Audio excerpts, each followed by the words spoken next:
Chapter 34. Up North is still in my heart. One place that still stands out in my memory is the cedar swamps of Wilderness Valley in Gaylord, Michigan. It's a story I love to tell, equal parts funny and nostalgic, filled with the joy of a time when our lives were immersed in nature and togetherness. After moving from Vanderbilt, Jan and I, along with our two boys, David and Michael, settled into Gaylord. I had taken a job with Dale Smith, a friend of my dad's, who owned ski and shore real estate.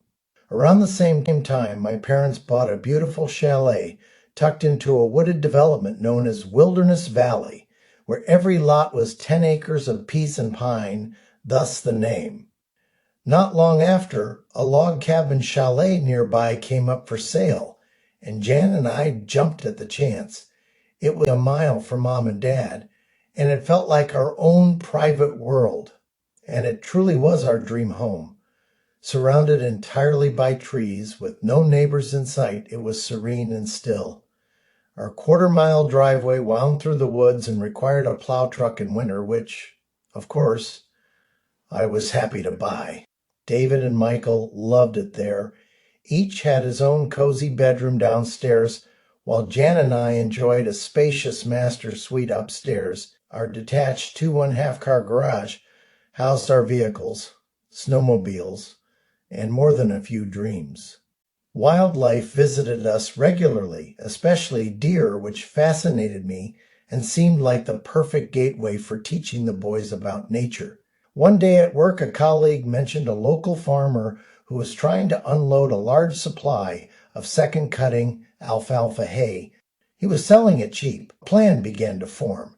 I visited the farmer, bought a full load, and, without much thought, stacked it all in our garage. My idea?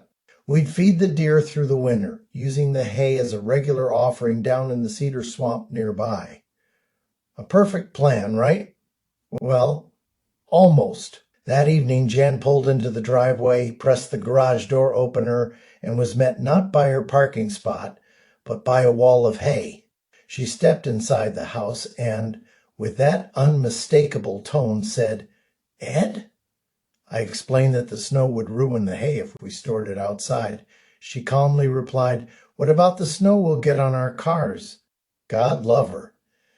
To this day, I'm not sure why she put up with me, but she did with grace. That winter, the deer feeding mission began. After supper, I'd fire up the snowmobile, sled loaded with hay, and call for Dave and Mike to hop on. We'd head down into the swamp, cold, dark, and magical.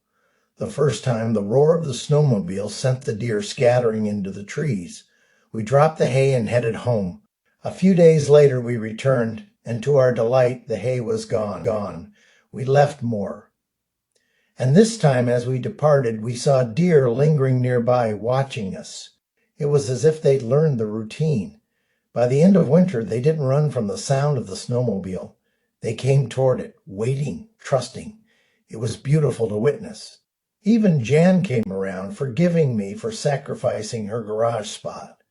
And David and Michael, they fell deeper in love with the outdoors. The following year, we all took up cross-country skiing together, another way to share the woods, the stillness, and each other.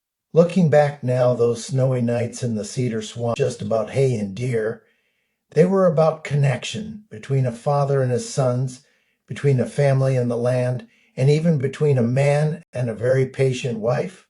It was one of those seasons that stays with you, a chapter of life full of simple joy and quiet wonder.